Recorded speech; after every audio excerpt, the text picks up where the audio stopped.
Oi, gente, eu já vou estar mostrando o almoço do meus filhos.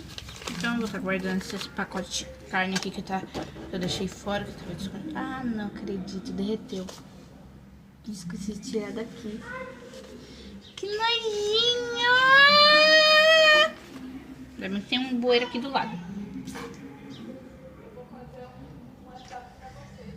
Gente.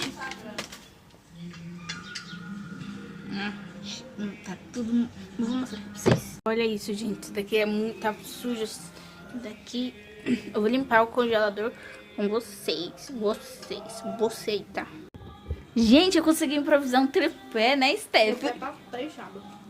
Seu pé? Deixa eu ver. Então, vamos começar, né, gente? Eu vou ter que pegar um pouquinho de... Você acha que eu só passo pano ou passo um pouquinho de sabão? Ah, Stephanie, você que é boa das manjas.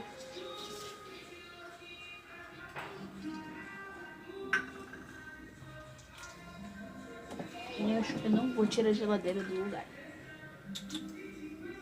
Eu já fiz limpeza nessas coisas. Semana retrasada. Mentira, eu não tinha mais padrão.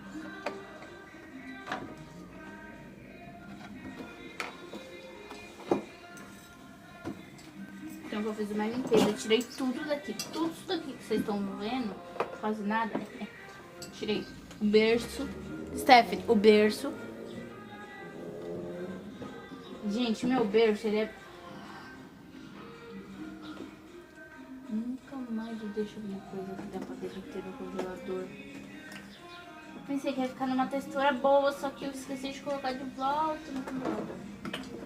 Ai, Emily, mas estava no congelador. Tava, mas o congelador não funcionasse, né?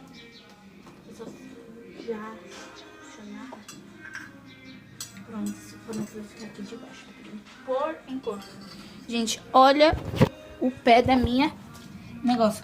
Não era isso. Tá que nem o da cabeceira da avó. Então eu vou estar mostrando agora o almocinho deles. Eu vou colocar esse negocinho aqui de volta, né? Eu vou deixar a carne no baixo, porque daqui a pouco eu vou fazer mais coisa pra eles comerem. Na verdade, pra eles não, pros irmãos deles comerem. Os irmãos deles saiu, aí eles chegam hoje, daqui a pouco.